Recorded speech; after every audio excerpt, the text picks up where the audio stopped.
Avatar. Now, I'm sure you've uh, seen me before. You kind of know what I'm about. I had a website where I uh, helped to um, I helped to basically find an audience for authors and other creatives, creators rather, of the kind of otaku base. Um, I'm still doing that. In fact, this is the new channel for the new operation that I've done, which I will do a demo of in the very near future. And you may be asking, okay, well, if this is the new channel for that, well, then why are we doing this? Well, for those of you that don't know, actually, some, if not a lot, of my inspiration for my stories, my personal stories that I wrote, actually came from Avatar. The Last Airbender, not the one with the blue guys, obviously. But the reason why we're here is because obviously, for those of you that don't know, Netflix dropped their reimagining of Avatar: The Last Airbender about a week ago now. No, it was, I think it was Friday that they dropped it. It was either Friday or Thursday. Anyways, um, and I watched it, and I want to preface this entire discussion by saying I did like it. I didn't dislike what they were trying to do.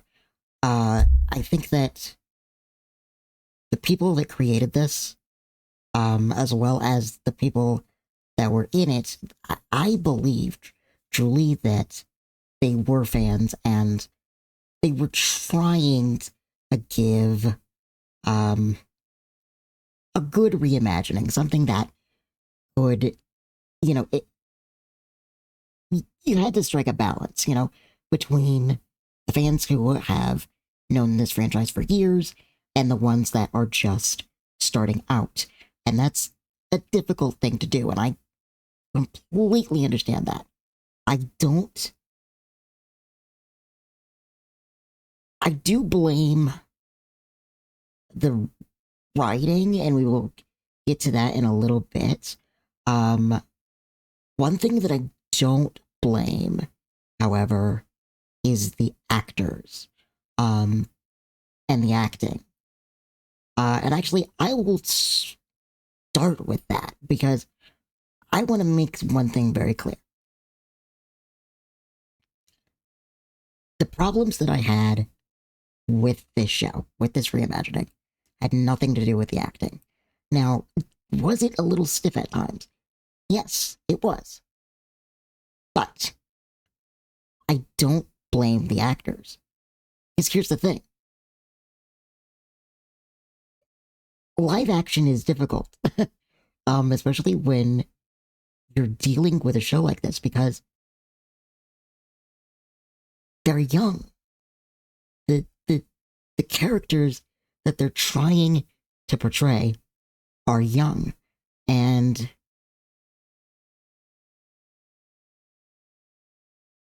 are we back? Okay, I'm just gonna start back by um, the characters that they're trying to portray are young. And so, in order for live action to do that justice, you're gonna get actors who more than likely, if they have any past experience at all, it's gonna be experience with roles like, Lost Kid or, Paper Seller or, uh, you know, Little Sister, Big Brother, stuff like that. And so it's not, to me, I don't believe the actors are at fault here because they are, most of them are very, very new to all of this. Um, and so that's one thing that I want to make very clear because I am going to talk about my problems. So with the show, obviously, but I want it to be known that to me, for what the actors were given, they did great. And I just really, I want to commend them because it's nerve wracking, really. Um, Not only just to get out there, period, and put yourself out there, but really, when you have something of this scale that you're really, really trying hard to pay respect to, it's hard. It is very, very hard. You have a lot of weight on your shoulders. And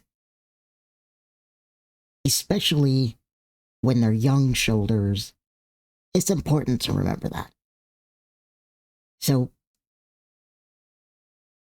again, I want to commend the actors for their performance. Some of them stood out a lot. Some of them not so much. But we're going to also get into why I think a few of them didn't stand out as much.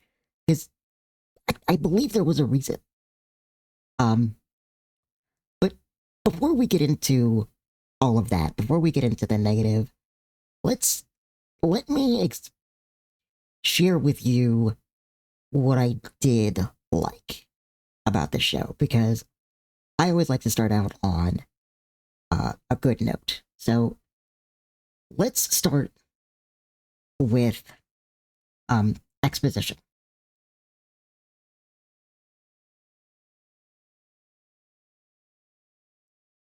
So when the show first starts out, we see a lot more than we ever saw in the original.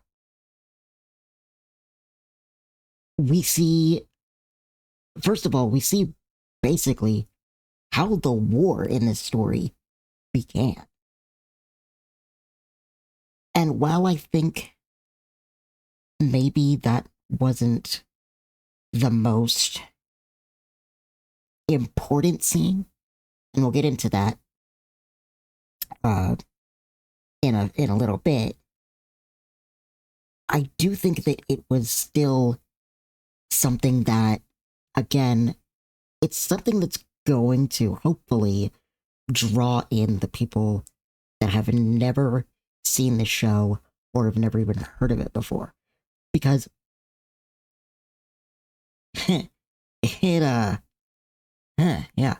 It does a very good job of showing um the atrocities and just the fierceness really of war.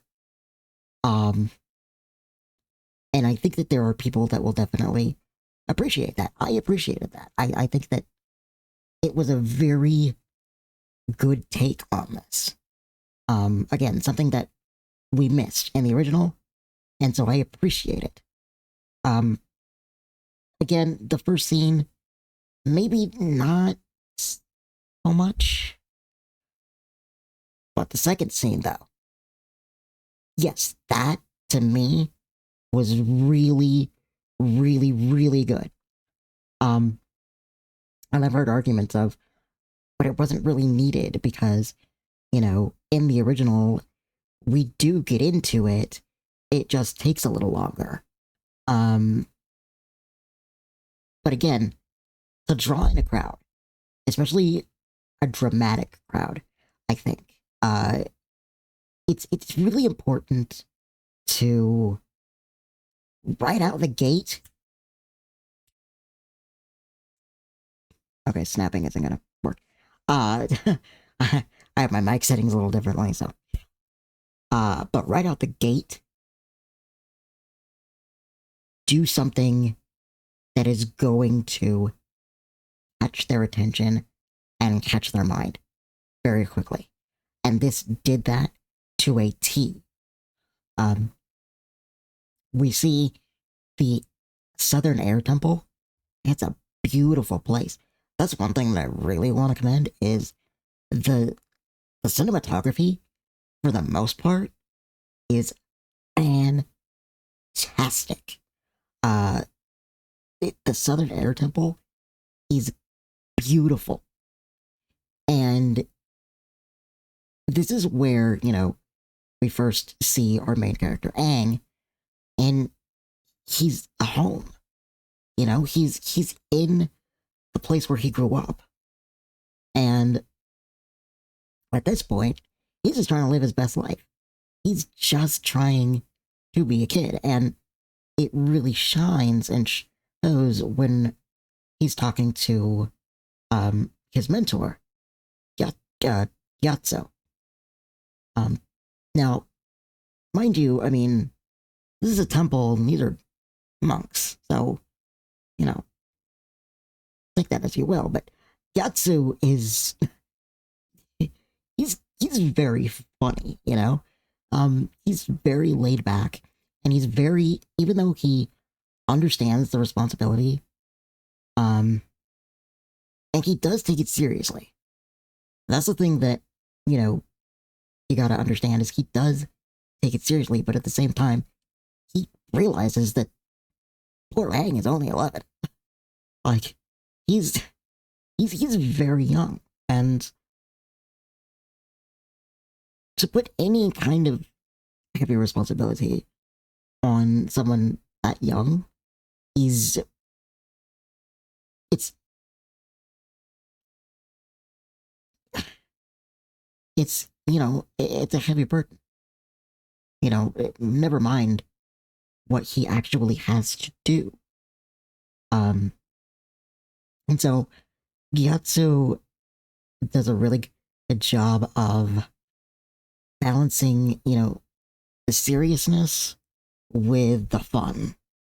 And I think that is one thing that the cartoon kind of, I don't want to say it lacked, but it's sort of backed off on.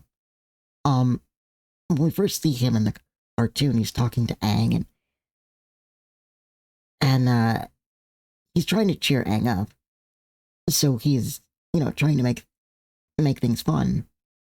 And, they make cakes, and then they use their airbending to, toss the cakes off of the banister and onto the heads of the monks that are trying to, meditate and whatever. So it's very funny. Uh, the live action does give a more subdued, more like he's very wise Yatso. Um, he wants Aang to understand that studying is important, but at the same time, when he says you skipped your studying again, you know, you hear him chuckling, because he expects this of his he, he expects this of Aang, but he also knows that Aang is already very, very good. I mean, he already has um his master tattoos, which is something that I didn't actually realize. I didn't realize that the tattoos that he had were basically like a mark of mastery. So he, from a very young age, had already mastered airbending. But of course, there's still much to learn. If you stop learning, then you know it's it's not good. You don't really stop learning until you're gone, is really how that goes. And so Gyatso wants Aang to understand that, but he's still very light and very understanding of his pupil. And I think that that's a wonderful kind of relationship that he and Aang have. Um,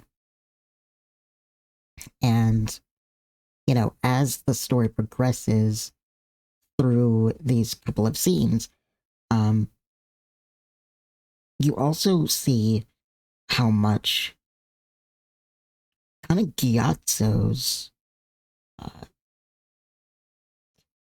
duties weigh on his mind. Because he knows that he has to tell Aang all of his duties, but he doesn't want to overwhelm him.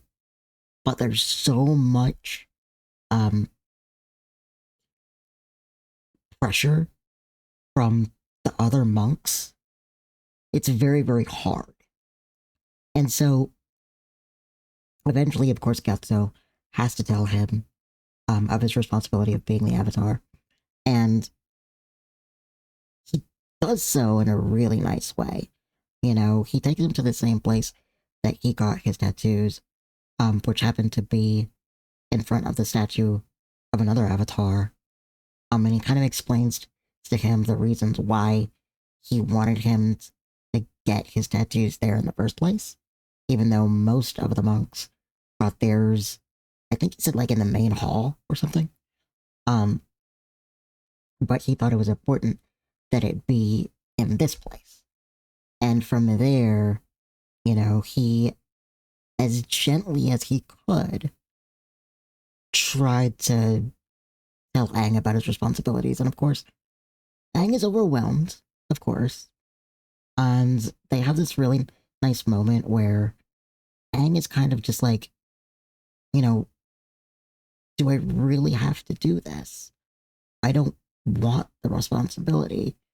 I don't know if I can handle it, And then he says this line of, can't I just go on pretending that I'm your friend? And yeah, so he embraces him and he tells him that, he is his friend and he always will be. And there's just that really kind and generous relationship of really father and son between them. And I think that that was a brilliant addition here in the live action that we got because, again, it really it showed where Aang kind of was coming from when we finally get into the story where the anime starts, or not the anime, the cartoon starts.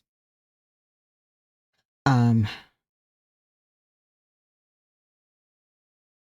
and then, and then it revs up to about 100 after that because, you know, Aang is worried, he's scared, he's nervous, and so he flies away. He's gonna just take some time to think. And then the firebenders come. And oh boy, is that brutal. Oh my goodness. I am trying to think of a reimagining of a kid show that had so much brutal destruction. And I'm having a really, really hard time doing that. I mean, these people that were just trying to celebrate a festival were burned alive. That is really important to remember. These people were burned alive.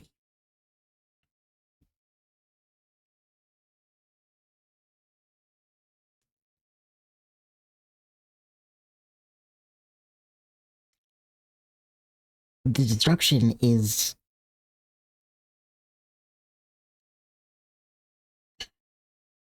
enormous, but it also shows how resilient the airbenders are. And I think that's important too. When you look at Aang in the cartoon, he's fun and he takes things on a very kiddish level, but he's resilient. And it, the whole of the airbenders were that way. They were resilient. They fought tooth and nail. And we're talking about people that are pacifists, just fighting for their home. And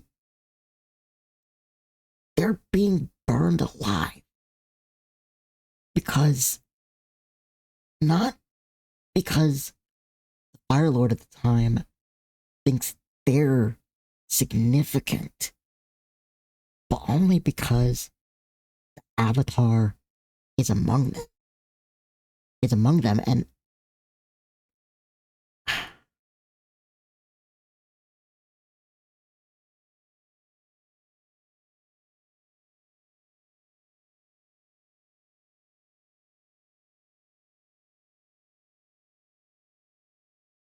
sometimes it's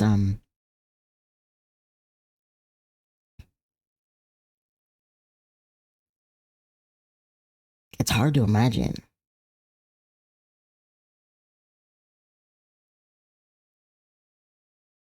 But the live action, it shows it very plainly. And I commend them for that. But man, some of it was very, very hard to watch. um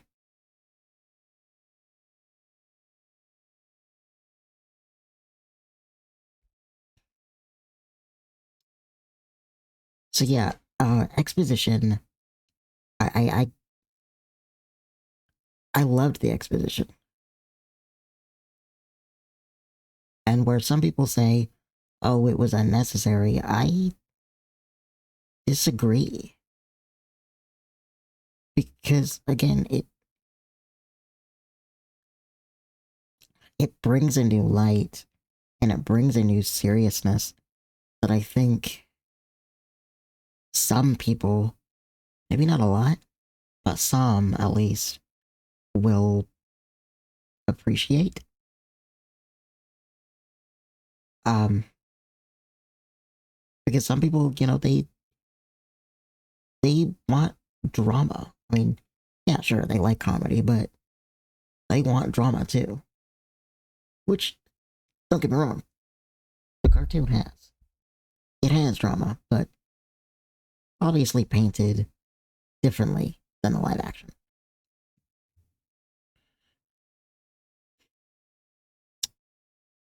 And it's yeah, no, it I, I recommend it for sure. But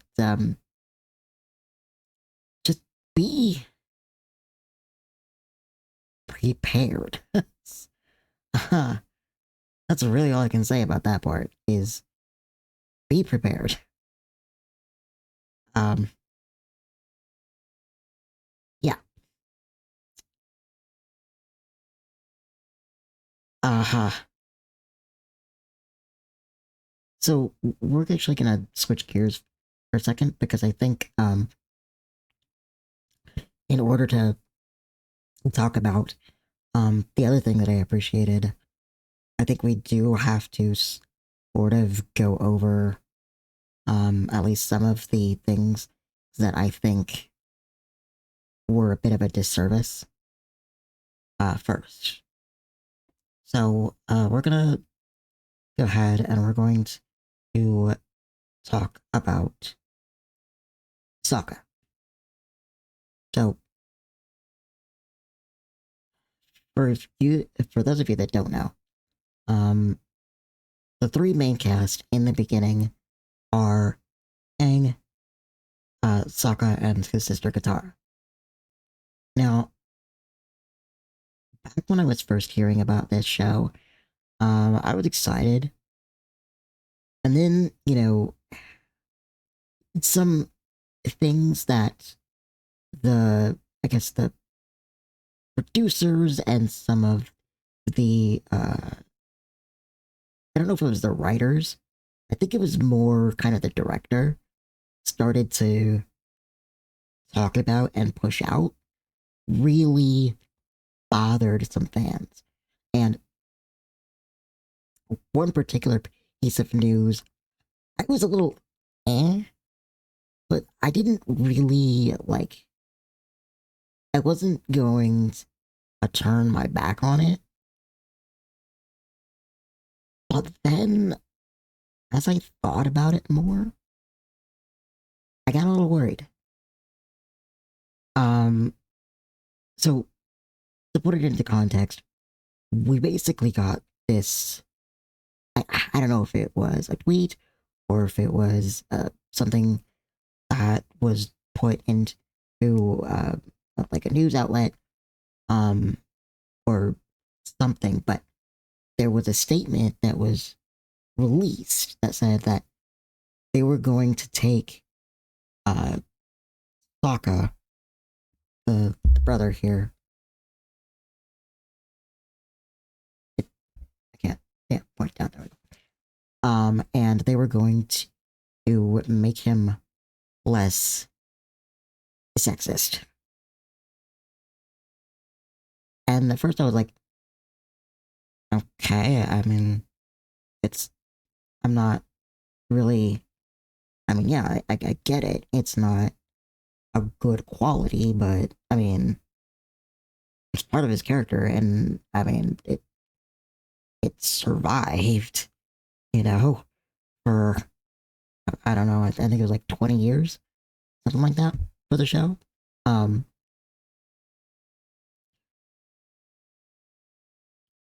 but then I really started to think about it, and I was like, it's gonna actually be an issue. Because something that's important to remember is in the original, uh, the very beginning scene is Sokka and his sister Katara are out fishing and they're talking and they're arguing basically. Katara is trying to waterbend and she's struggling a little bit, but she does end up catching a fish. And some very comedic and just funny things happen to Sokka, and he gets a little bit irritated, and he says some things that are not good to say. He basically he talks about how Katara should focus more on, taking care of the village. But, he does it in such a way that's like it it's very um like gender specific. Um and he says things like leave it to a girl to, you know, what have you, and Katara gets ticked off and she bends the water beneath her. And I think what she's trying to do is she's trying to either throw Sokka off the boat or she's trying to like make a wave come up and hit him. But because she's so mad and because he doesn't really know and have control of her bending, um, her movements are too rigid. So every time she bends, she goes a little too far, and so the bending ends up going behind her. It's going in the direction that that she's pointing, but it's always a bit wrong because again, her movements are too rigid. She throws it behind her basically. And the reason why that's significant is because that causes the iceberg that holds our main character, Aang, to start to crack until it finally opens, revealing, the fact that he was frozen and he comes out, and he stands up for a second, then he falls down. And there he is, there's Aang. Now the problem with this is in the live action, yeah, they argue he says some things that he probably shouldn't say, but the writing is really kind of holding him back. And so Katara doesn't have the same, like, impact, the same reaction. And so a point which is supposed to really tick her off, she's just trying to pull the boat back that is escaping me, starting to float away so that they can get back home. Now, the thing with that is, when she's bending, the iceberg does start to shake, but it doesn't make sense because even though, yeah, the iceberg is shaking, we see the boat that she's trying to bend forward, and it's floating forward towards her. So in this instance, she's bending the right way. And so there's no earthly reason for this to happen. It's almost like, I don't know, Aang wakes himself up, which, I mean, is fine, I guess, but it's just not right in a way, if you kind of understand what I'm saying. Again, I'm not saying that, anybody should degrade anybody. That's not a good thing. Never ever do that. But the other thing about Sokka is he is humbled. And he is humbled fairly quickly. To the point where he doesn't really do that for very long. And I guess it just kind of feels like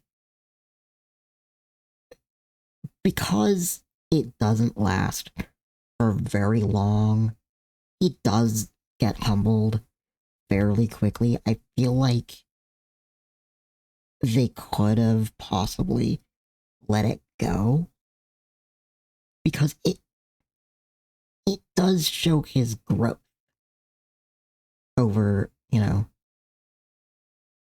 admittedly a very short period of time. And so he doesn't stay that way.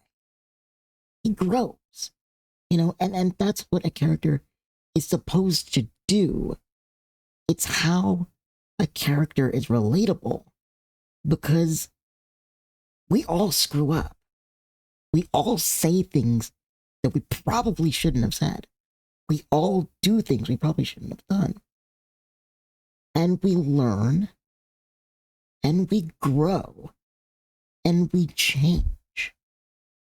That's the mark of a strong character.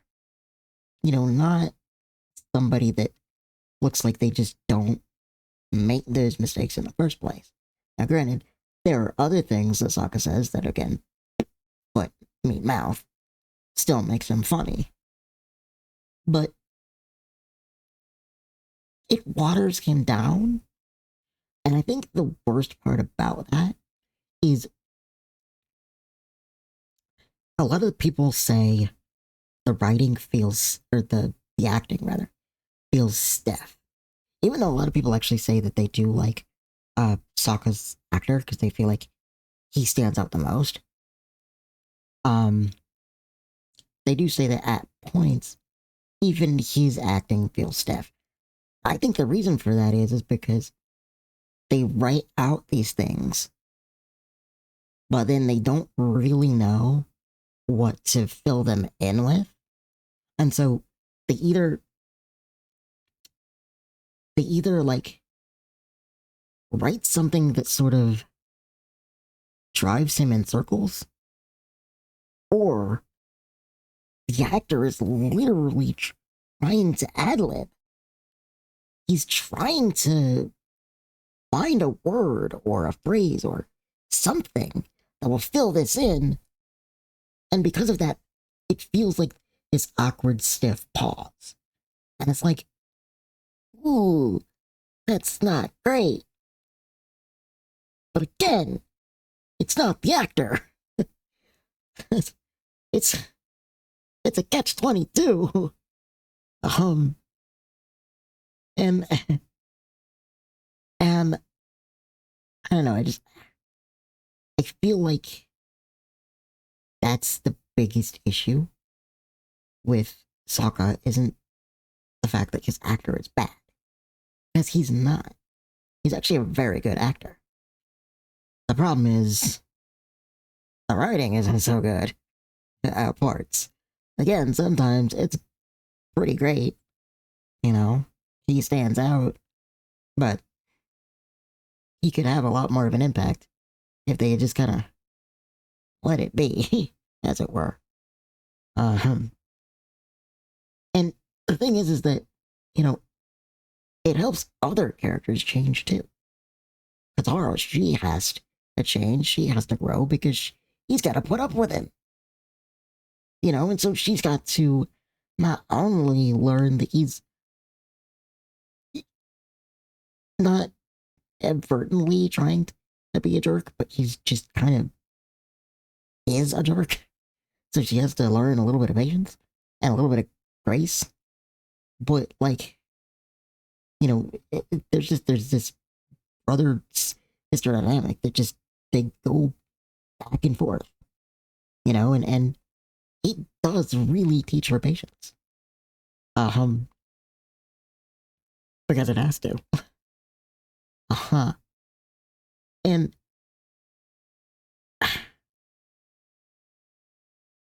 so yeah, that's again, not saying the actor is bad.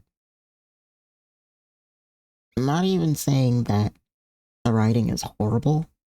I'm just saying that some of the decisions that they made were not as good as I think they could have been in order to kind of round him out.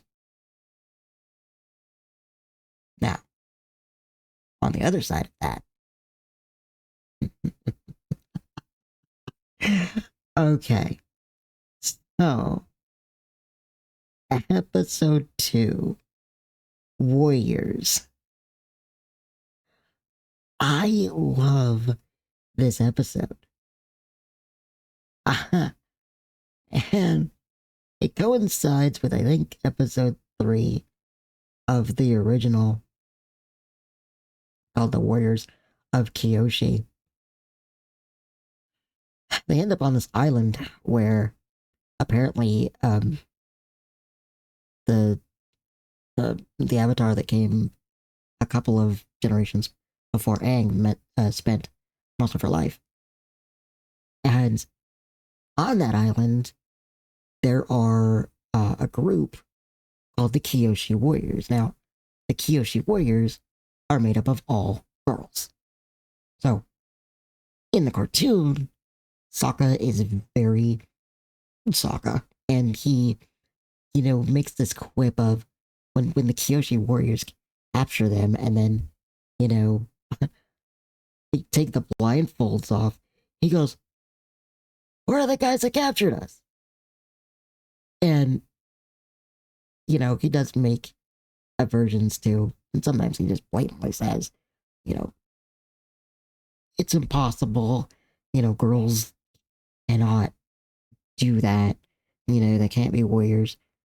And I didn't really like that episode as much in the original. That the I think that the other side did it better, even though yes, that was part of Sokka's growth because they did humble him quite a bit. Um, I loved the dynamic between Sokka and Suki. Suki is one of the Kyoshi warriors, for those of you that don't know, and she ends up being really close to Sokka. And in the original, she's very just kind of, she goes along with his attitude only to shove it back face when he fails. Um, this version of Suki,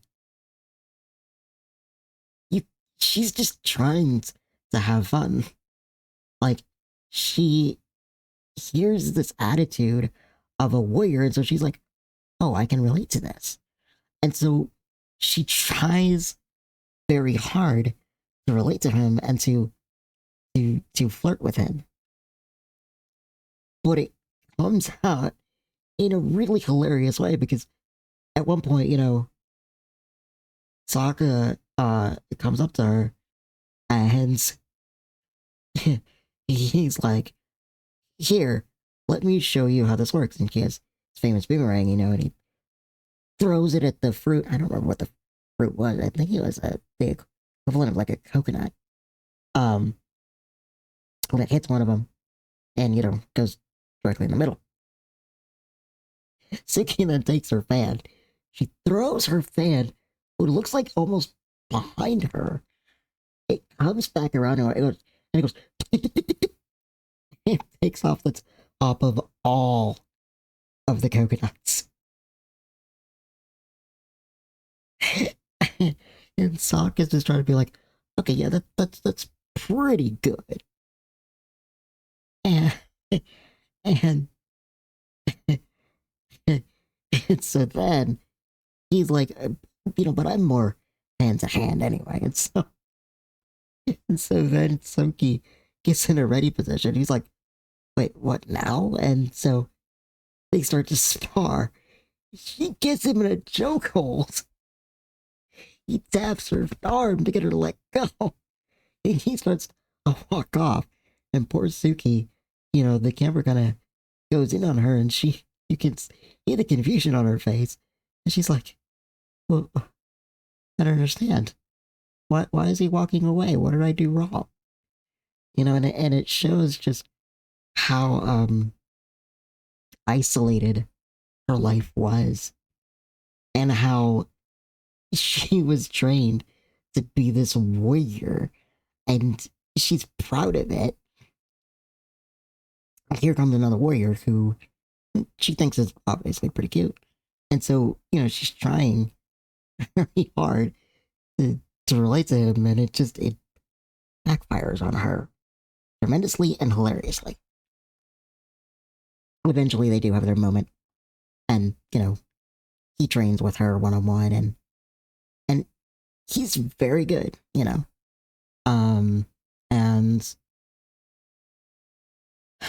then other things happen. He saves her, and happy, Sokka and Suki. But yeah, that was just it was great because it was just a very funny, fun, episode and moment. That I'm glad that they made. Because again, I wasn't too keen on the original. Even I thought that was going a little bit too far, what he did back then. But man, this was funny. This was funny. I was okay with him losing a little bit of growth time. And I don't even think he really lost any growth time. Because he was still humbled. He he still made a fool of himself and then paid the price for it. It was very good. Um but yeah, I don't know. A bit of that growth I feel was lost because of the way that they wanted to frame him.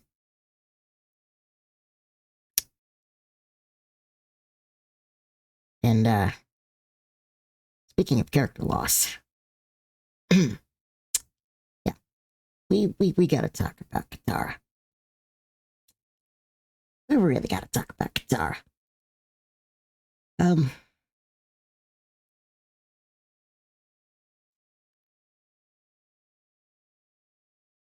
Katara. Now, I get that they were going for the strong female. And I think that that's a good lesson, sure. But I think they got it a little bit wrong. Because, like I said with Sokka, the true mark of somebody that is strong and somebody that has strength is somebody that has struggled along the way and grows into it.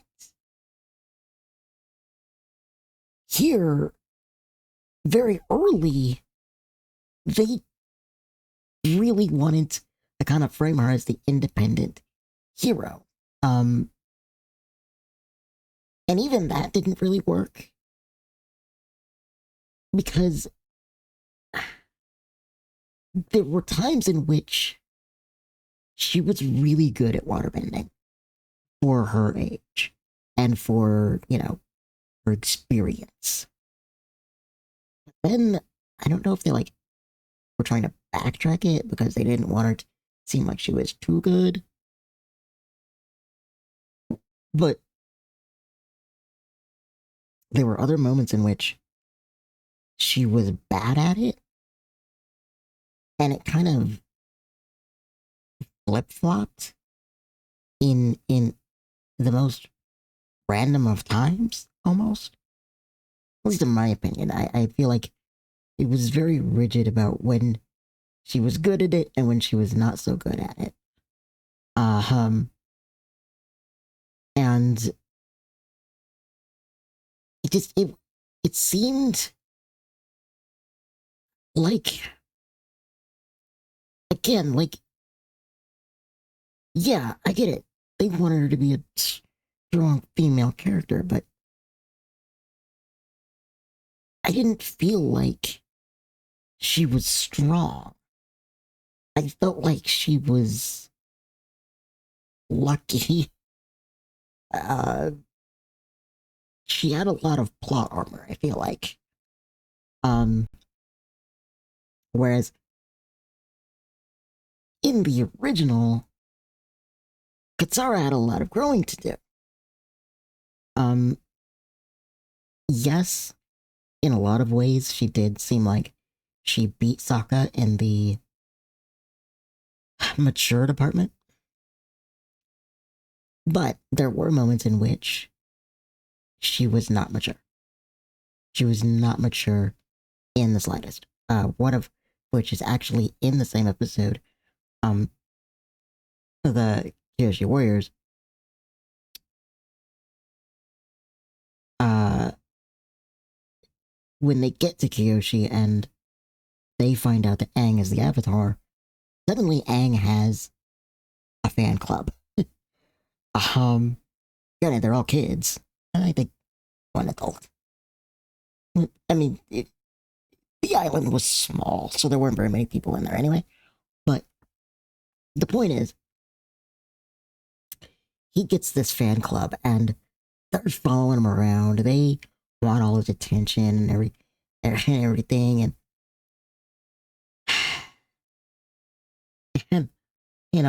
I've heard people say, "Oh, she's so unlikable in this episode." Thing is, she's supposed to be.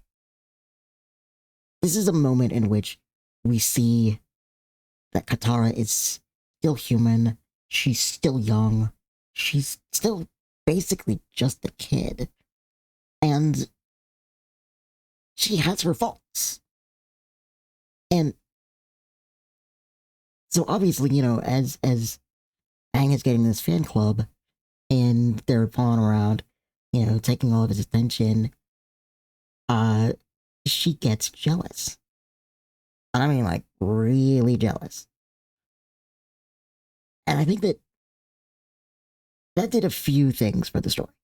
One, again, it showed that Katara was not infallible. It showed that she had her problems. She was only human. She was young. All of those things, and sometimes, even as we get older, we have those problems in which we get jealous. Sometimes we don't even understand why we're getting jealous. And I think this is one of those times where, yeah, she knew inside that she was jealous, but she didn't necessarily know why she was jealous just yet. And it really just, I feel, helped people to connect with her.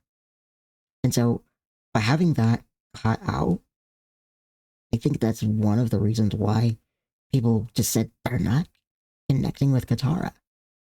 Well, because you take out some of the things that like make her feel human, make her feel organic. What do you expect? Um, and there were other moments like that too. One of which was a little later. I think they were still. I want to say they were still on their way to their next stop after. It's been a little while since I'm going through it again, but I haven't gotten very far. It's been a little bit of a time since I've finished the original. But anyway, they stop at this place where she finds a waterbending scroll.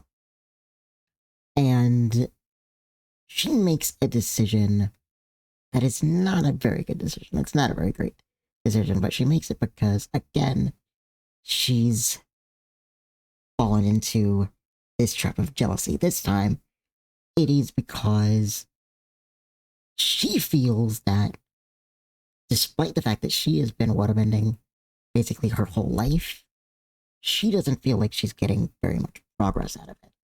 Whereas Aang has barely been waterbending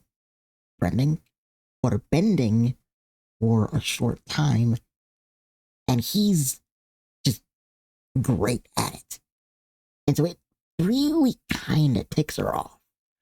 It really kind of pushes her over the edge. And so she steals this scroll from a bunch of pirates. And of course, trouble ensues and blah, blah, blah, blah, blah. Watch the show. It's good. My point is, this is another piece of growth that was lost. Because again, she has to get over part of herself. One, she has to realize that sometimes it takes a little more work. And actually, when it takes a little more work, I feel you should be more proud of yourself in the end. Because you've persevered. You've worked at it and you've worked at it and you've failed and you keep trying until finally you're good. And it should make you feel great. But she doesn't get that. And again, the human relatable side is lost. It's just not there. And it's kind of sad.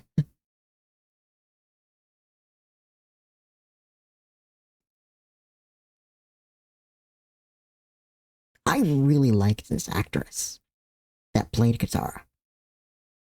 I think she was good. I think she was really good for what she was given.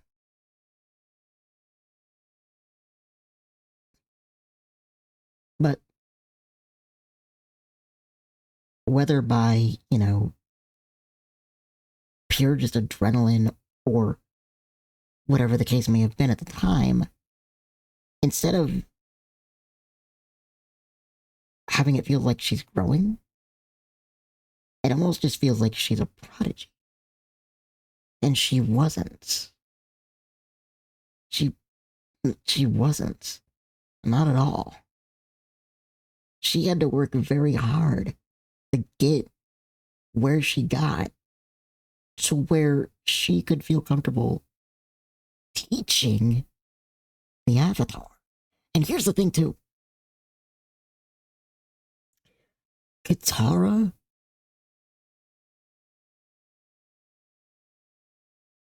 wanted to be there for Aang.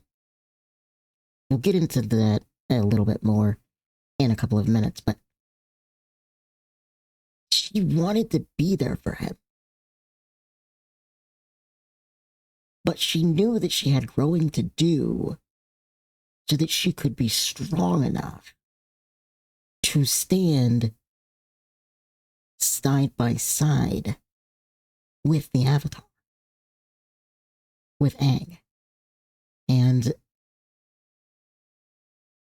there's a dynamic there that is just so beautiful that when it's lost, it's really sad. And I can understand why it made people angry.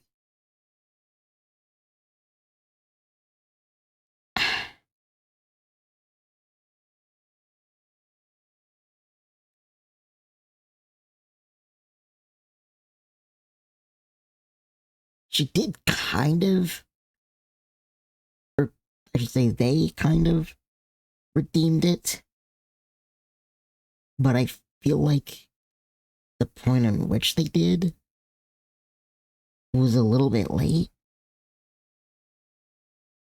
I think there was a lot of problems there. So let's keep going on the guitar course for a minute. But instead of just Katara, I want to talk about Katara and Aang. Now, like I said before, Katara was trying to better herself so that she could stand side by side with the Avatar, with Aang. More than being the Avatar, it was just important to her that she be strong enough to stand with Aang as a person.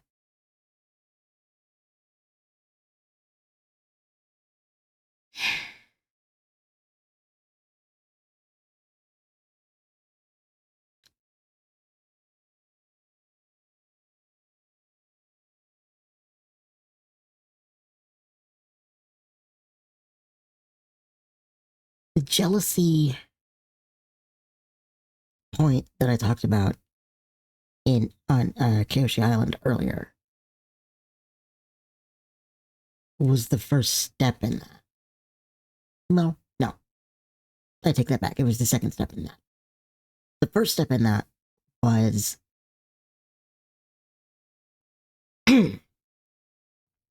episode 3, I think. Yeah, episode 3 of the original. Still episode 1 in the live action, but I'll get to that in a minute. But I'll get back. Yeah. Um. So in episode 3,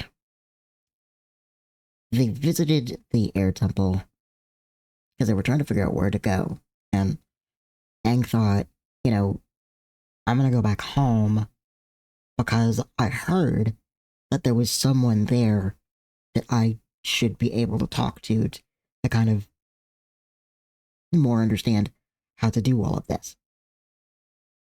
So they go to the air temple, and on the way there, Katara is trying to ready him. She's trying to let him know that, it's been 100 years. Things might not be the way that they were. And Aang, he's like, yeah, I understand that. But he doesn't really want to face the whole, because by now he knows that there's a war, and he knows kind of a little bit of what the firebenders have done. But he doesn't want to face the reality that something really bad would have happened to his people. And of course, we see that here very, very early on. We see it. We see the carnage. We see the destruction, the sheer just terror of what happens. But we don't get that yet in in here just yet. And so she's trying to warn him, trying to, I think, be the responsible one in a way.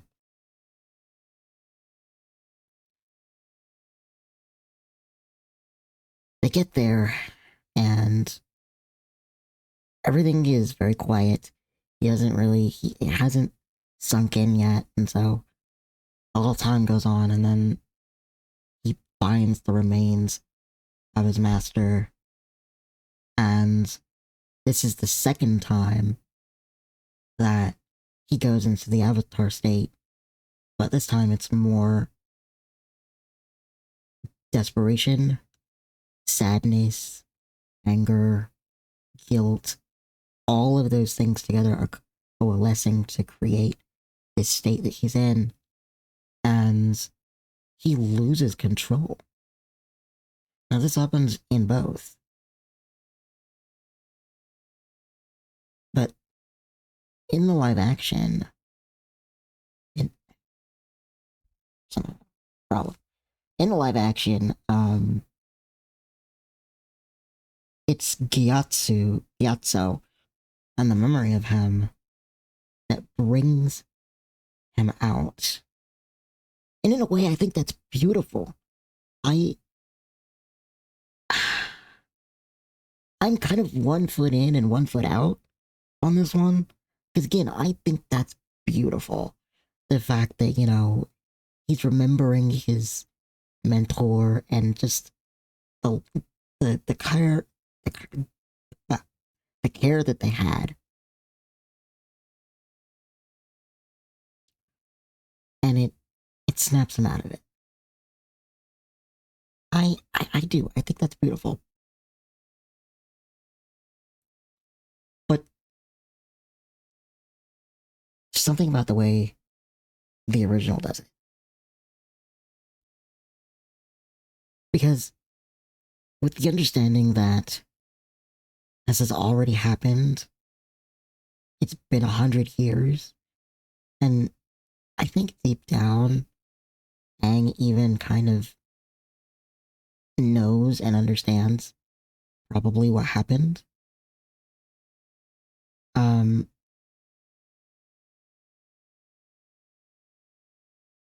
when he falls into the Avatar state, he loses control. And there are two things here that really show, I think, the strength really that they were even looking for. over here.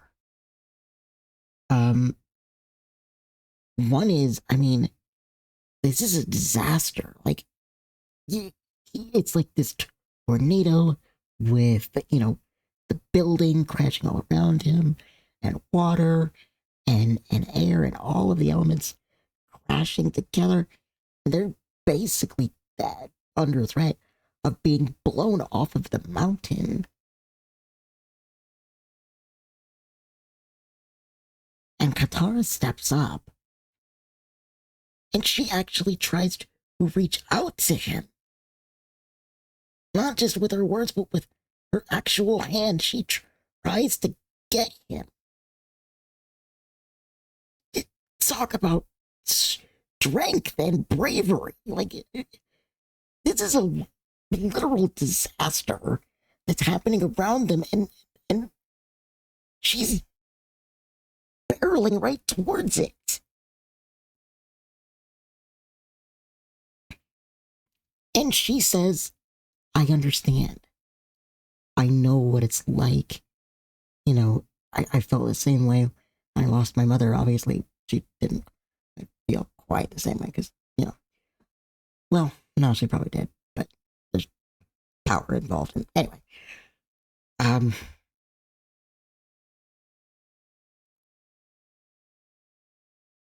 she she says she understands his sadness and his guilt. And then she says, but you're not alone because we're your family now. And the fact that that brings him out of it, to me, is so powerful. And it just, oh, it really, really shows just how much Katara is really starting to care about Aang. And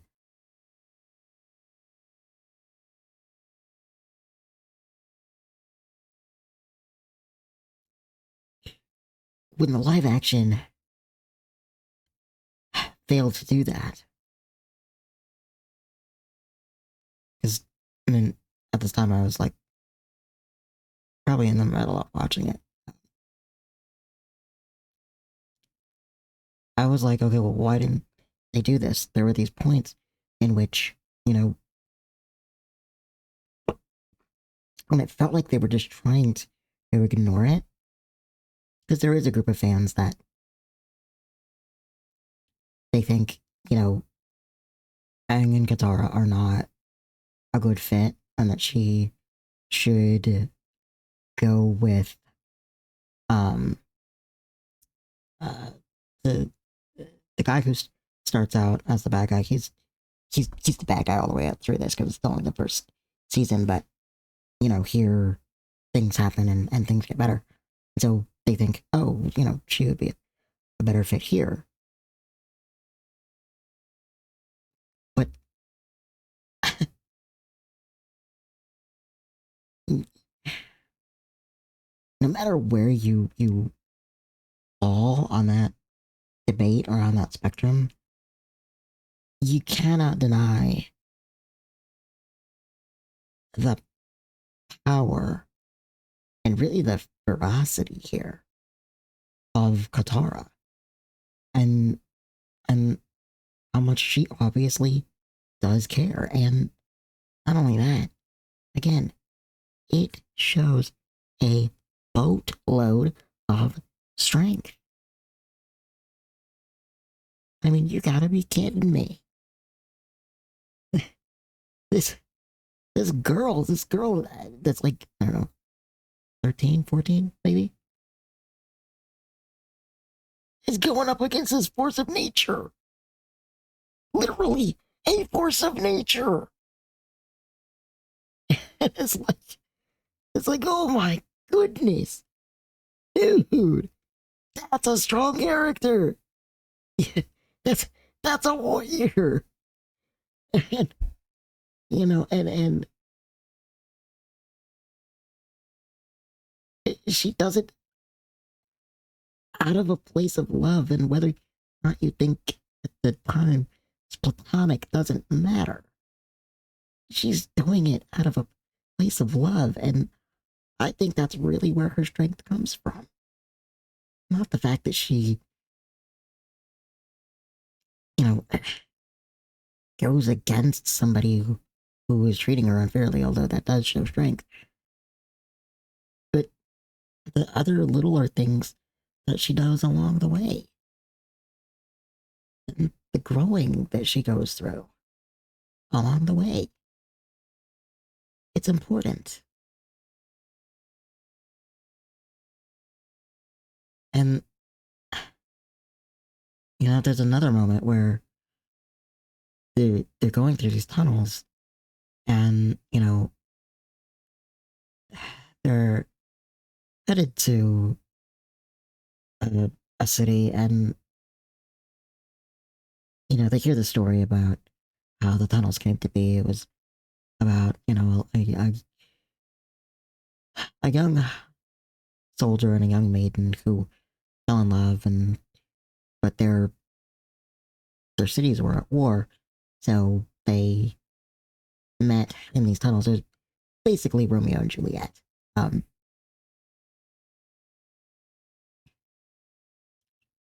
and the legend goes, love is brightest in the dark, and this is the point where things really, really starts to become apparent.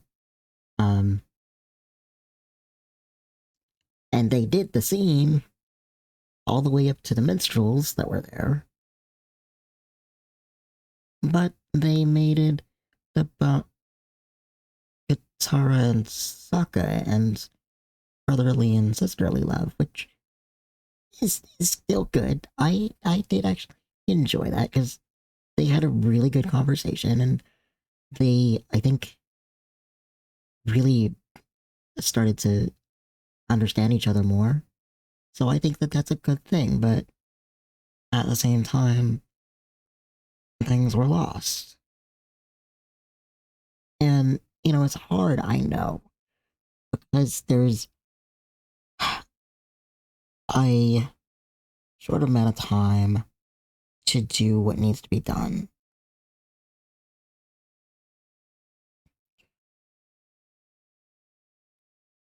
But there are story beats that I feel were very important and integral that they could have and they should have made a little bit of time for. I mean, even if they had cut out maybe a very beginning scene, before the attack on the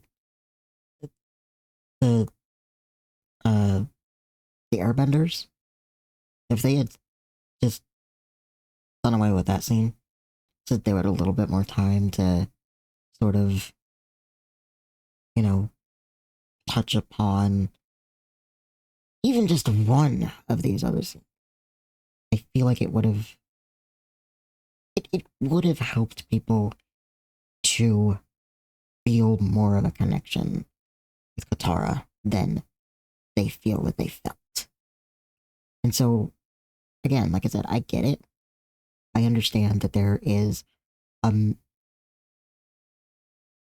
a time limit, but you gotta cut something out in order to make a little bit of room for something that was over here. So that's, and before I leave this subject, I do feel I need to point something out because my thoughts were at first were, oh, they were in that category of people that believe that he, was a better fit for the other person. And so they were just trying to pretend that this whole thing didn't exist and they were gonna, you know, do the ending the way that they saw fit. And I mean, obviously, they're going to do that because it's their production, but you know what I mean. And then I saw this. basically, what it says here is they're aware, and at least to them, they feel like they dropped subtle hints to it. So they're saying basically that it hasn't been forgotten. They're going to get to it, but they're going to get to it at a later time. And the thing to understand here is that, well, I believe between season 1 and season 2, if it gets to season 2, I hope it does, because again, I did enjoy it. I don't want people to think all of the criticizing that I'm doing means that I did not enjoy it. I did. I swear. I enjoyed it. Anyway, there's going to be a time skip. And so I think basically what they're trying to say here is they're going to try to cover this when they're a little bit older.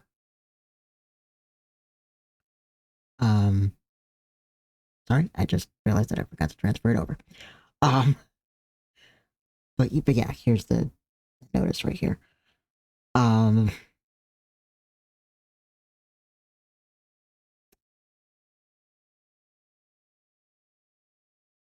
don't know about this. I really don't. And I'll get to that at the end, because it goes into something else that I want to talk about. But before we get into, we've had some of the good and most of the bad. Before we get into the problem, let's talk about some more things that I liked. So in the original, they get to a city called Omashu, and they meet the king, and things transpire, and it turns out that the king is Aang's old friend, and watch the show, it's good. Um, in the live action, they covered him a little differently. They kept the crazy, because Boomy is a little eccentric. Eccentric is probably putting it mildly. He's cuckoo in the cabeza. He's cuckoo. He's loco. He's, yeah, however you want to put it. He's insane. Senile. Well, he was kind of crazy as a kid, too. So, that's not, I mean, he's crazy.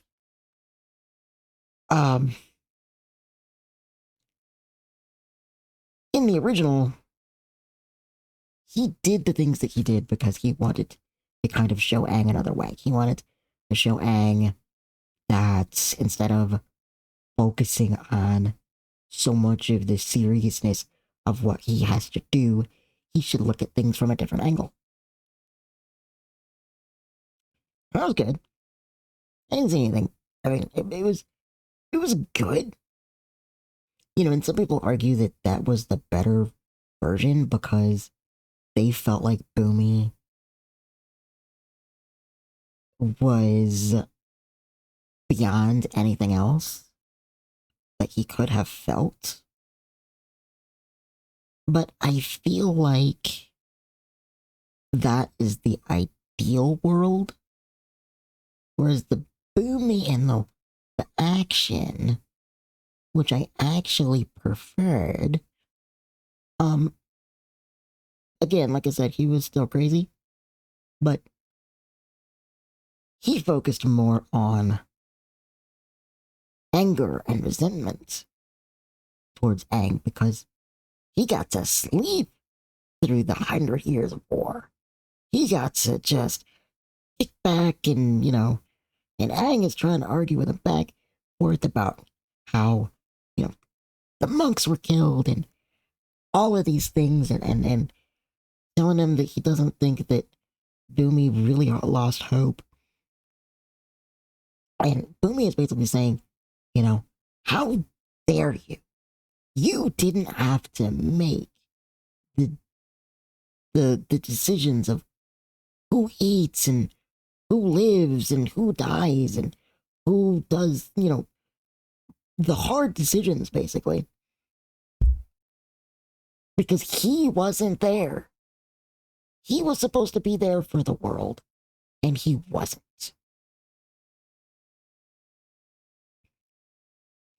And to me, for this world, for the world in which they were trying to show, and even the world that was in the cartoon, because yeah, it looked better, but it was still very, very bleak. It felt more realistic to me that Boomy would be this way, that he would have a bit of resentment, and he would, you know, not necessarily hate Aang, because I didn't think he actually hated Aang. I thought he was angry, but I didn't think he actually hated him. Um, but that resentment was there, you know? And I think that it was more realistic. And so I think that uh, this, this, oh, just gonna put this one, it's Boomy, was, in my opinion, the better Boomy. um, so yeah, that to me, like I said, that he was the better Boomy. So, another thing that I liked about it was I don't have a graphic for it. Um, I wish I did. Anyway, some people thought that 3 and 4 were a bit of a mess. Episodes 3 and 4 of the live action were a bit of a mess because they took elements from book 1 and book 2 and they smashed them together. I actually thought that this was brilliantly done. What they did basically was they took a character that had a lot of resentment towards the war. Again, it was, the episodes were very much about resentment and, the very just unfairness of war and how people, different people felt about it. And so they were going for that. And I think that it was brilliant. Anyway, uh, and also the hard decisions that you have to make. So it took one person who resented the war, resented the firebenders, and just wanted to basically just rid them from the face of the earth. And it took somebody who was really just trying to take care of his family, and who, in doing so, made some bad decisions, and it made them collide. And I thought that that was actually really brilliant because the stories honestly could have gone together. They meshed very, very well. Now, mind you, I think the third part, which I talked about earlier, Secret Tunnels, probably wasn't as good here, but we already talked about that. But the other two factors, um, that being Boomy and then these two other characters that were brought together, I just thought it was brilliantly done. Because again, the two stories really, they connected very, very well. It was about somebody who resented the war, resented the firebenders, and thought that anybody that, you know, uh, helped the firebenders out of desperation, mind you, was the enemy.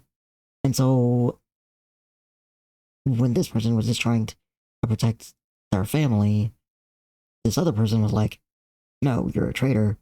You need to go out with trash.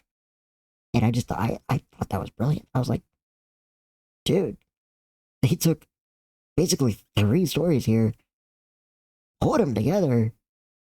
It made sense. It was clean. I was impressed. I was very, very impressed.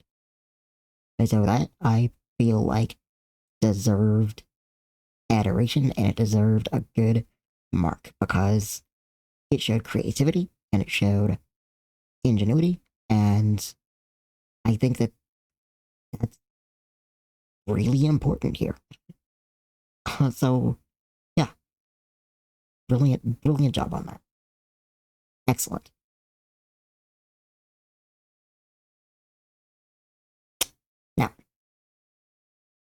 the problem.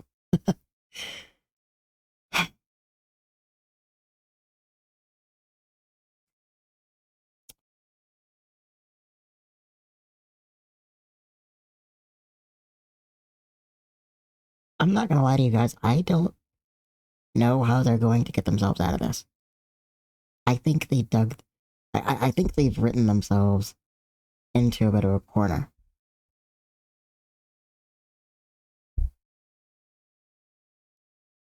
So you remember the part that I talked about earlier when Katara brought Aang out of the Avatar state? Well, they did do this in the live action. Sort of. The problem is, they waited until the very, very end. Not only that, but those other parts that I said that they would have incorporated at least one or two of,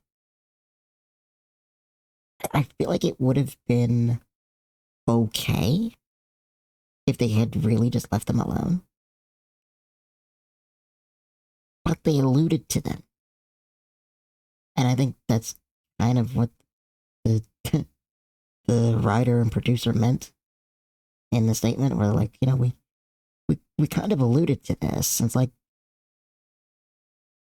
you did. But why at this point? Why did you do that? I mean, I don't like saying this, but honestly, at that point, I would have rather they had just left it alone. And maybe even made her go with the other character, because I feel like they are going to get stuck here. Here's the reason why. In book one of the cartoon, at a certain point, Aang was able to waterbend, and he was great at it. Live action, he doesn't waterbend even once. Not once. When he does, kind of, it's when he's stuck in the Avatar state again. And yes, we get this moment with Katara where she shows resilience and she shows the strength to get him out of it. Again, I said that was brilliant. Here. But here's why I think it's not a good move. Here. Problem number one. The time skip. What are they going to do? Are they just going to make Aang just this great waterbender at the very, very beginning of season 2? I don't think that people are going to be very happy with that.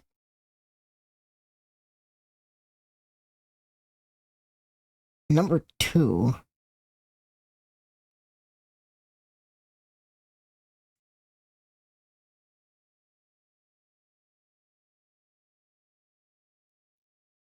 Please go.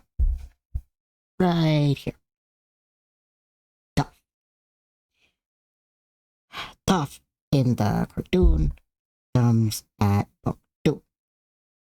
She's a shut-in, not by choice. She's blind, but she is a brilliant earthbender. And this is where it's important, because now there is a lot on the shoulders of season 2. Aang has to learn waterbending. He has to learn earthbending. 2 elements. 2 elements in 8 episodes. 2. 2 elements, 8 episodes. The other thing they have to do is, because they've already alluded to it, they gotta make this relationship thing work. So why is Toph the problem? Well, because she's brilliant. Toph is one of my favorite characters. I think she's one of a lot of people's favorite characters. Toph has the heart and the strength and the resilience and the the soul, I think, that is brighter than any firebender. And she's also spunkier too. And she's blind. Completely blind. But she's so resilient in that. And yeah, she has a little bit of trouble in the beginning.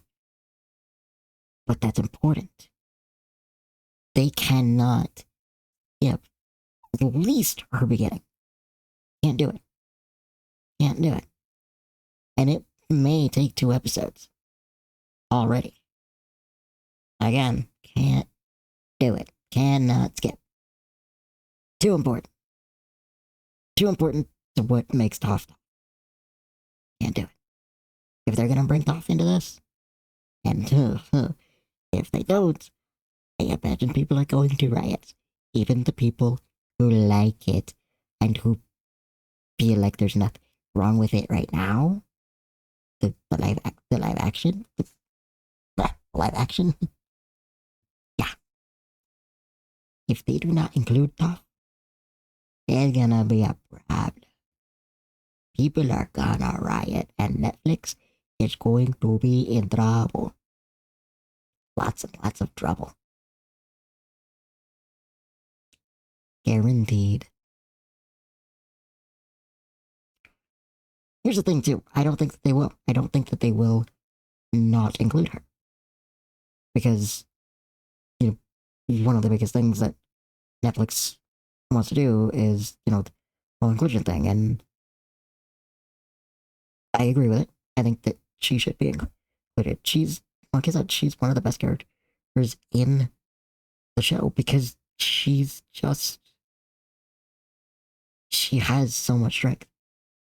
And it's inner strength. And she is probably one of, if not, Aang's best teacher. Because she teaches him a lot of things, especially patience. And they have to include her. They have to.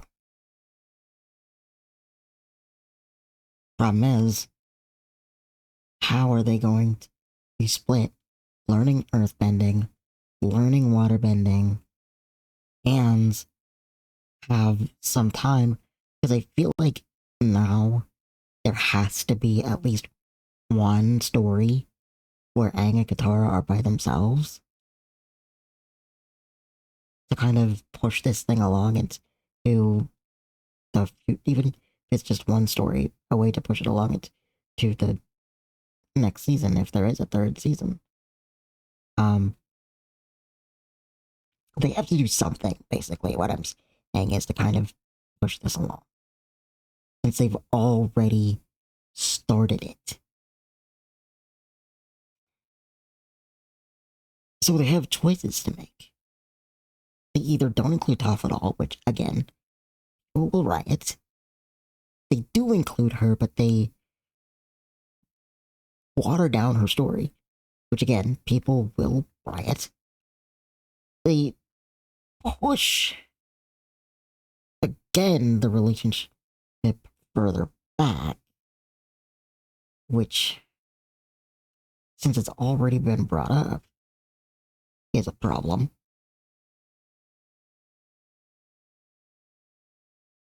Or they... Actually, I don't really see a 3rd option. Or a 4th option, rather. Those are their options. None of them are very all that great.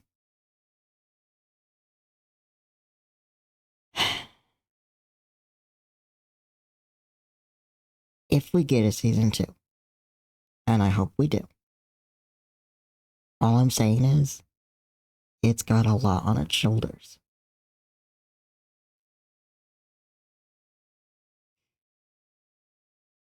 And that's the problem. There's plenty of good. Don't get me wrong. There is plenty of good here. It's good for what it is. But there are problems. And there are missed opportunities, and there is a hanging problem that I mean, maybe somebody has some kind of solution. Maybe they have some kind of solution that I didn't even think of. But honestly, I've been going over it in my head for the last couple of days since I actually finished the live action and I saw what they did. And I can't see it. I don't see a way out of this. I don't really feel like they've written themselves into a corner because they've got a lot that they have to do. Man, I'm not looking for a shot for shot. I'm not looking for a shot for shot, line by line. I think that would be boring. But there are story beats that need more. There are story beats that were missed. And there is a story beat that should be coming that is really important that can't really get watered down or shoved out of the way for fear of backlash.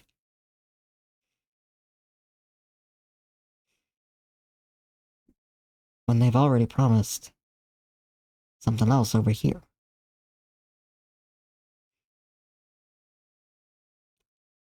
I don't know, guys. I don't know what they're gonna do. But I guess we'll wait and see. I hope they figure out something. I hope they figure out a way out. Maybe they will. We will just have to wait and find out. So, this is where I'm going to end it. I will be back again soon. Like I said before, I'm going to do a demo of the new look of my website.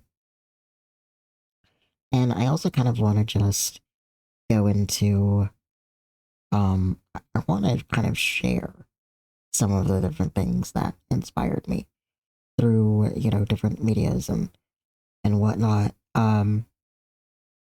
I mean, since I'm on an Avatar kick, I might actually do that with Avatar. But we'll see. I might go with something else since this was kind of a long one and people might be a little bit tired of Avatar by the end of all this. But anyway, I hope that you kind of enjoyed it. I hope that you don't feel like I'm being too pessimistic or even too optimistic, really. I try to stay in balance. In balance. I try to be fair. But, I needed to be honest. And I was. Like I said, I actually really enjoyed this. I thought it was really good for what it was. So I do suggest you watch it and at least give it a chance, especially if you're completely new to the series. Give it a shot. But I absolutely suggest that you buy the original and check it out too, because the original story is really, really good. So, all right. Until next time, I will see you later. Goodbye.